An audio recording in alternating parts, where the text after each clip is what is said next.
welcome Gerry Adams.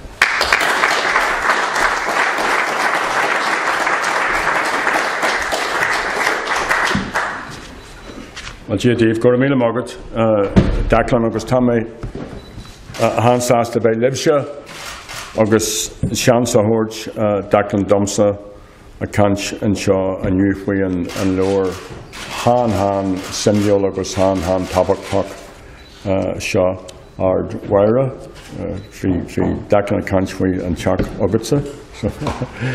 But damage, Queer Break Ditsam or Falsha, Cord to Rowing. August and Van Ussel, Morris Augustin and Ambassador Foster. These islands, the island of Ireland and the island of Britain, have had a long, entangled, conflicted and tragic relationship.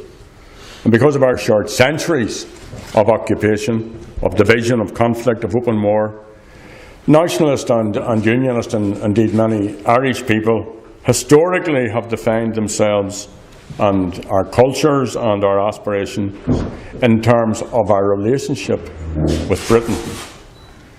And because of our experience of colonisation and oppression, nationalists have largely rejected Britishness in its entirety, while unionists have embraced every British symbol and gesture. And consequently, many unionists distrust the entire nationalist population, and they fear that if our respective roles were reversed, we would imitate and repeat their excesses. In Belfast parlance, that the boot would be on the other foot. And there is a huge onus on Irish Republicans to address this.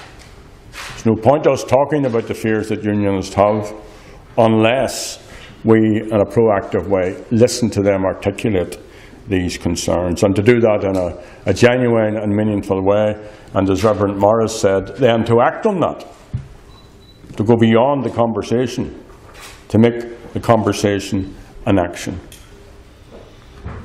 Now, most people in England consider anyone who comes from this island as a Paddy or a Patricia.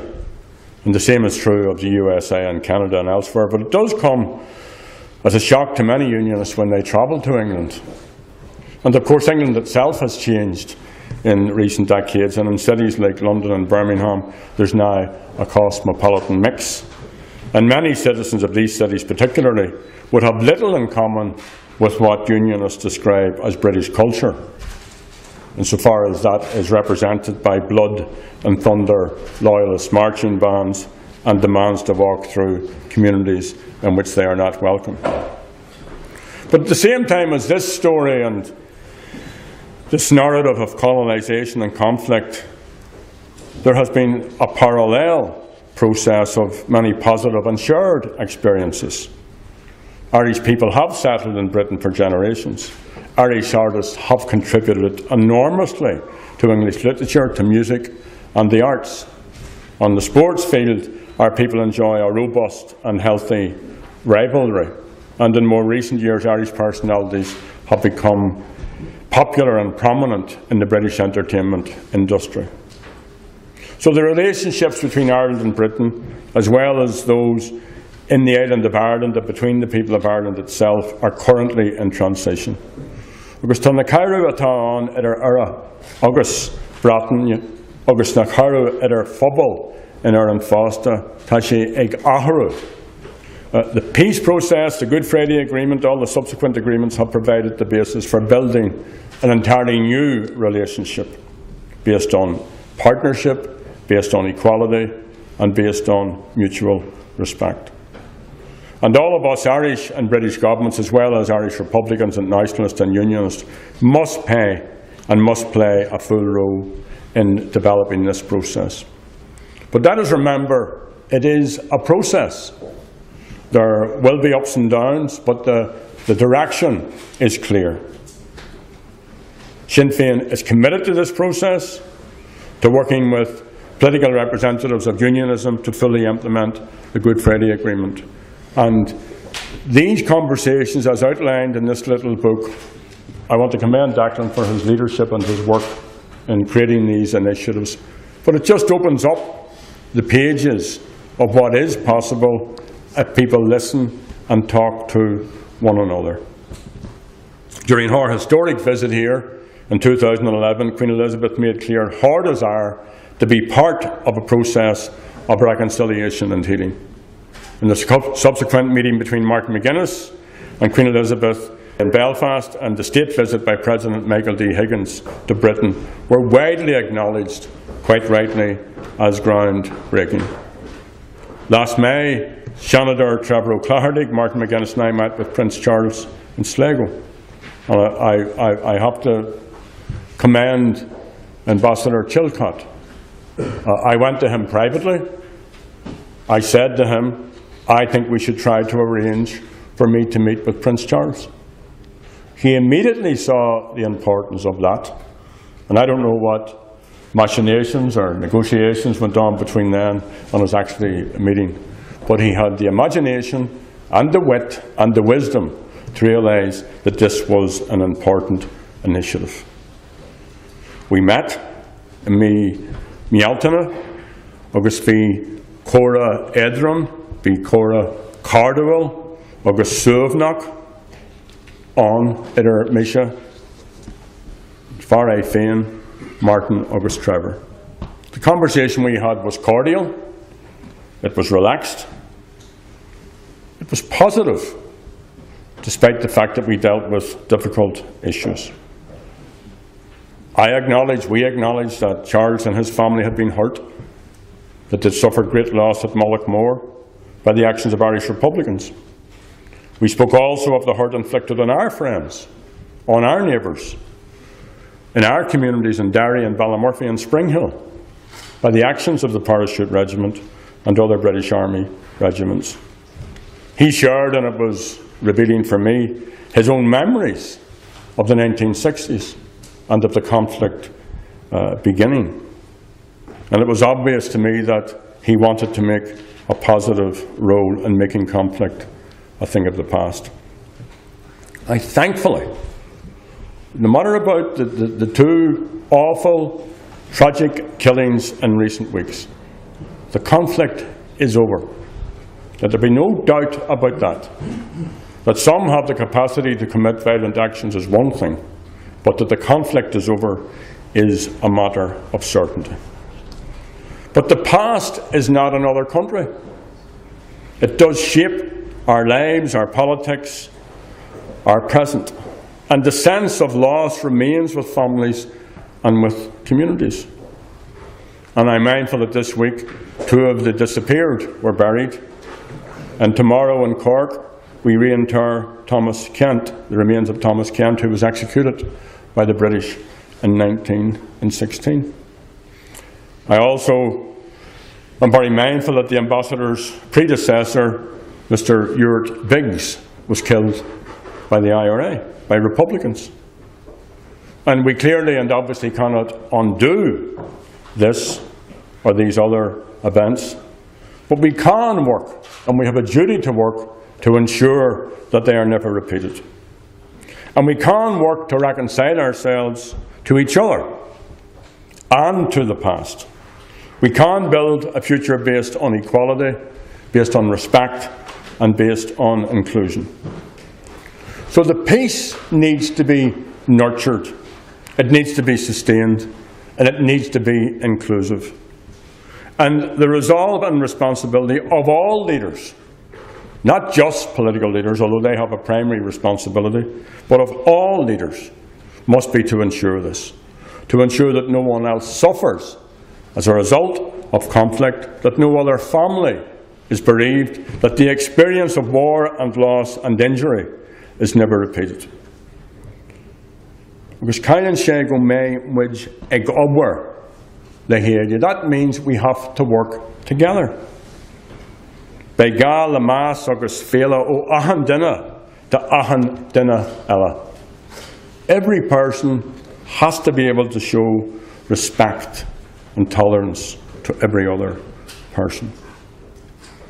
Now, the British government has a key role in encouraging and developing this process of healing and reconciliation.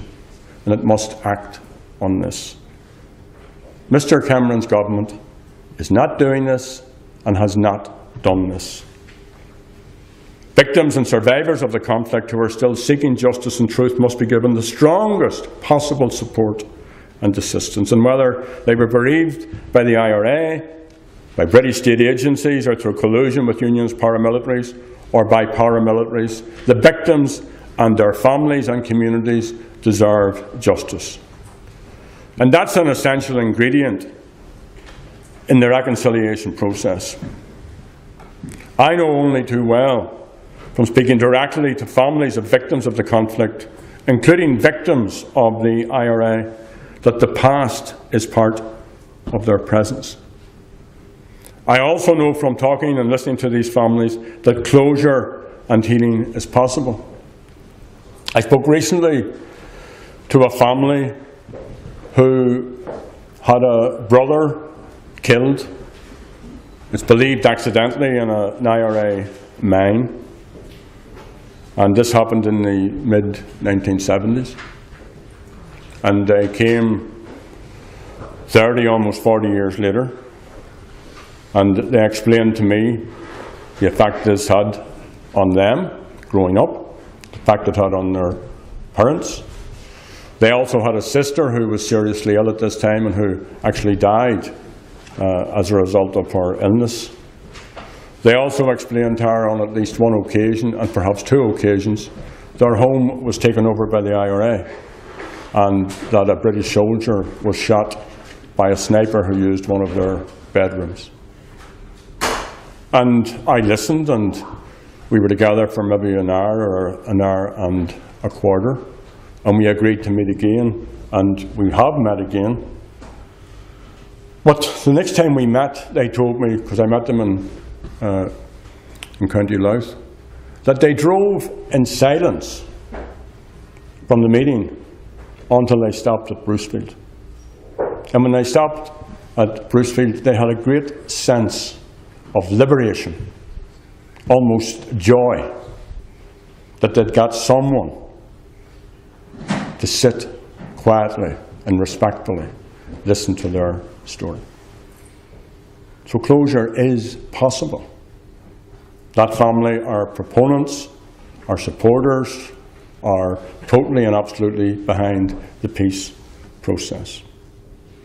And for that reason, the measures that are involved in the Stormont House Agreement, which deals with the past, they must be implemented.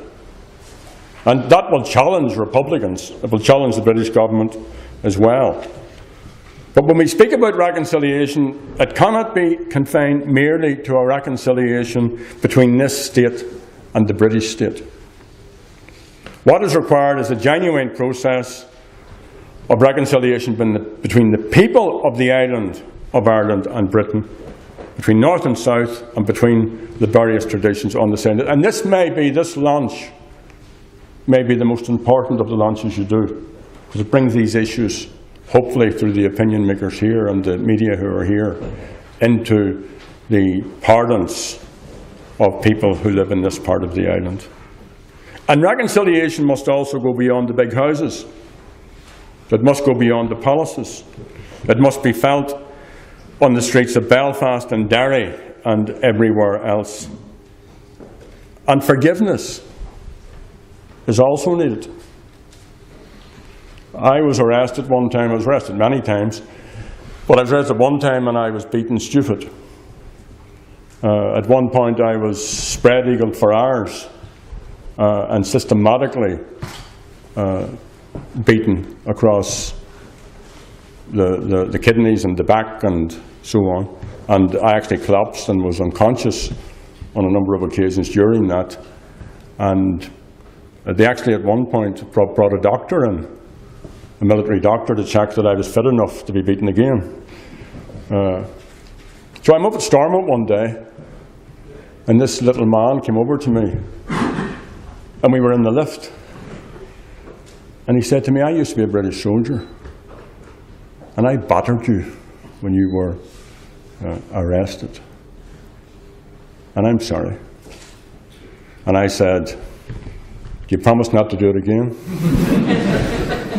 Now, I tell that story because that was good for me to be able to do that. If I had hung on to unforgiveness or hatred, that's bad for me. So forgiveness is necessary not just for the perpetrator, it's also necessary for those who have been on the end of the injustice. And he went away happy, and I went away thinking I was a great guy. So it works. I know it's difficult, but it works. And reflect on this. If Martin McGuinness and Sinn Féin had not taken our recent initiatives, this is a profoundly important point. The people of the North, despite the presence of the President, would not have felt part of these historic developments. They weren't factored in. The people who we represent, the other people from the Unionist section, would not have been part of it. So that would have meant that people would have felt in those communities alienated from this state, as well as from the British state in Ireland. So any future initiatives must try to involve those communities in the North who have borne the brunt of the conflict. And that means, and should include, the consistent and non-threatening presence of Irish government ministers in all communities in the North, working to break down misunderstandings, to assist regenerational work, and to build working relationships. Very taken by a little moment in the process, and Martin Mansura will remember this, when there was a breakdown which really affected the representatives of the loyalist organisations. And things were very, very fraught. Who did they ask to meet with? They asked to meet with the Taoiseach, Bertie Ahern. They didn't ask to meet with the Secretary of State. They didn't ask to meet with the British government. They asked to meet with the Taoiseach. And that's another example of how some of these matters can be changed. So the government has to be in there, as I say, in a non-threatening way. It also has to deliver on enterprises of mutual benefit, the Narrow-Water Bridge, the A5 motorway, all the issues of cross-border cooperation which can help to make people's lives better. And peace and reconciliation has to be a tangible presence in communities which have borne the brunt of the conflict. Process is a work in progress. There are, as a number of speakers have noted, serious and significant challenges facing the political institutions. But no one has been well served by the current machinations at Stormont. Let's remind ourselves of the pledge of office taken by ministers in the executive. That commits them to discharging their duties in good faith and to serve all the people equally, and to act in accordance with general obligations on government to promote equality and prevent discrimination. The Code of Conduct demands that ministers operate in a way conducive to promoting good community relationships and equality of treatment. Now, how are these commitments honoured by resigning or standing aside from ministerial office one week, only to be reinstated the next week, and then to resign again, only to be reinstated, and then to explain that as creating the space for talks to happen, and then to absent themselves from those talks? So, we have tried to come at this in a very measured way, and I very much welcome Peter Robinson's indication yesterday that he will join the talks on Monday. And he knows that there's an urgent need for real talks to commence and solutions to be found, and we in Sinn Féin are certainly up for that. Building peace, developing reconciliation is not just a matter for people in the North, although we should be very mindful of our obligations and duties. But in the government here, in the opposition, and if I may say so, in the media, we need to deal with legacy issues in a way which takes all of us beyond invective. And there is a partitionist mindset here. We shouldn't shy away from this. In this state and in the policy-making sectors, in the government, in the permanent government, there's a thought process which is limited to 26 county terms. A recent, perhaps frivolous example of this was the Labour Minister Aidan O'Riordan tweeting his annoyance at the branding of a chicken product from Tyrone as Irish. He was protesting that this should be sold here. And so was Micheál Martin's call for the suspension of political institutions of the Good Friday Agreement and the Taoiseach's support for the move to adjourn the Assembly. So policy decisions in this state on the economy, on planning, on health, education, on infrastructure need to broaden out, need to have an all-island context. I'll never be reconciled to the claim of an English government to have jurisdiction in my country. But I can be reconciled to unionism and unionists. I can be reconciled to loyalists. I can be reconciled to people who have a totally different view, and people who may have been hurt by the actions of Republicans, who may have hurt Republicans or the communities from which we spring. And I believe fundamentally in what Wolfe Tone termed a cordial union between all our people. And I also firmly contend that those of us who want a united Ireland have a duty to stretch out, a duty to reach out, a duty to go further than anyone else. We also need to recognise that the united Ireland which may emerge may not be the one traditionally envisaged. It must be pluralist, inclusive and accommodating, of course. But orange is one of our national colours. There will be orange parades in a united Ireland. And I would appeal directly to the Orange Order to play its part in the peace process, to follow the example of Queen Elizabeth and Prince Charles. And I remind people of the words of Britain's King George on the 7th of June 1921. He said, "May this historic gathering be the prelude of a day in which Irish people, north and south, under one parliament or two, as these parliaments themselves may decide, shall work together in common love for Ireland upon the sure foundations of mutual justice and respect." So we Republicans need to be open, we need to be imaginative, we need to be accommodating in our approach to all of these issues. We must be open to listening to unionism about what they believe are the virtues of the union and what it offers to citizens. We need to look at what they mean by their sense of Britishness and be willing to explore and be open to new concepts. We need to look at ways in which the unionist people can be comfortable, can be secure, ways in which they will have real ownership in a new Ireland. And we need to be able to consider transitional arrangements which may mean, or could mean, continued devolution to Belfast within an all-Ireland structure. And while much of the history of our two islands has been marked by sadness and tragedy, we now have a unique opportunity to be the authors of a new, peaceful, hopeful and exciting chapter. You see, the future has not yet been written. So all the people of this island and the governments of these islands can write this together. Sinn Féin is up for that challenge. I know that others within unionism are up for that challenge as well. I know people within the British establishment are up for that challenge. So what we need to do is to deliver on the challenge. Go to Míle Mágaibh.